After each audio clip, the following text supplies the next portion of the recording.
obviously, is it the whole, or like what percentage of the whole Tour de France and the other races are there people on the side cheering you on? Like what percentage of that race are there people there? Of the 3,500 kilometres of the Tour de France, there's probably someone standing on the roadside, about 3,450 of those. Wow. There's literally people along the road the entire time. How important is that to cheer?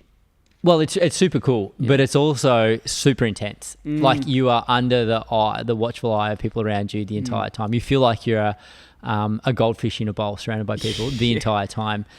And these people are so excited to see the race come past. They're generally yelling at the top of their lungs. So the sound just becomes deafening. For the whole time. For the whole time. That would be annoying. Oh, it's super fatiguing. And the racing is so intense as well. So not only are you concentrating 100%, but you have people screaming in your ear the entire time. And those people will be centimetres away from you. Yeah, they pretty much touch you. You're brushing them with your shoulder. How annoying would that be?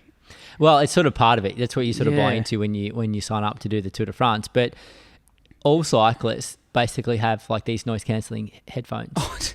And the moment that you get off your bike and you get into the team bus, which is like your locker room of the sport, you're basically putting these noise cancelling headphones on because you're sick of it. With nothing, just on silent for a bit of peace and quiet. It's like you're putting earmuffs on just to escape the noise for a period of time because it is so intense while you're out on the bike.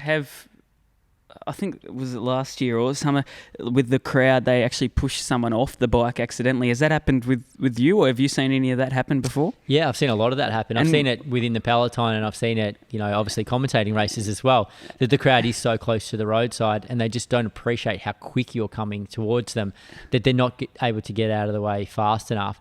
There are instances where I remember you're sort of up on a big wide road and you'd be belting along at 60 plus kilometres an hour, and there'd be a slight wind from the side. So the peloton is all pushed to one side of the road.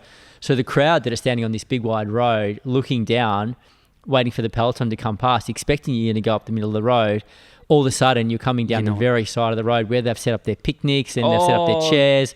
They got grandma in a wheelchair out there. And of course, everyone backs up as quickly as they can, but they can't get their stuff off the road in time. So you're riding over picnic blankets, you're running into things. It's an absolute nightmare. So do they get like told off, or is it just like, too bad, you've just crashed over a picnic? Pretty much it's just too bad. Really? But yeah, every now and then you'll get people and they'll have a sign out and they not get out of the way in time. The amount of mobile phones that you accidentally knock out of people's hands because they've got a phone hanging out in the middle of the road, you just brush past their arm with your shoulder. If you're going that quick, of course. Yeah, so it's all those things you've got to deal with at the Tour de France. And what you see a lot of, and you see quite a bit of this on TV as well, on the big mountain stages, when you're riding up and you're basically up these super steep hills, not much faster than walking pace, and people are running beside you and yelling at you, it can be really encouraging, it can be really funny, but also can be really distracting. I was going to say, are they negative towards you?